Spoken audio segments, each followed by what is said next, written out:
BJP Rajya Sabha former member GVL Narasimha Rao అధ్యక్షతన బహుభాషా కోవిదుడు, ఆర్థిక సంస్కరణల పితామహుడు, భారతరత్న పాములపర్తి వెంకట నరసింహారావు 105వ జయంత్యోత్సవాన్ని స్థానిక దస్పల్ల హోటల్లో ఘనంగా నిర్వహించారు. ఈ కార్యక్రమానికి ప్రముఖులు, అతిరథ మహారథులు, ఆత్మీయులు తదితరులు హాజరైనారు. ఈ కార్యక్రమానికి ముఖ్య అతిథిగా హాజరైన లోక్సభ ఫార్మర్ మెంబర్ బొత్స ఝాన్సీ లక్ష్మి మాట్లాడుతూ, వెలుగు తెచ్చిన వల్లి తెచ్చిన మహనీయులు పివి నరసింహారావు గారు, వారు ప్రధానమంత్రిగానే కాదు, తెలుగు బిడ్డ, తెలుగు వారంగా మనందరం కూడా గట్టిగా చెప్పుకుంటూ గర్విస్తున్నాము. వారు వారసులుగా చెప్పుకుంటున్నాము అనే సంపదని ఈరోజు మనందరం కూడా గర్వపడాలి.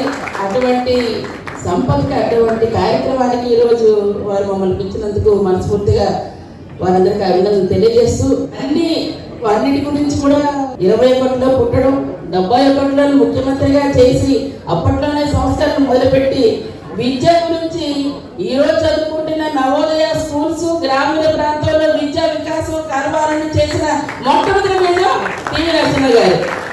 అలాగే లుకాఫ్ దాంట్లో కూడా ప్రోగ్రామ్ 2 సక్సెస్ అవడానికి ఏంటి దానికి బీజం పోసింది మన పివి నరసింహ గారు.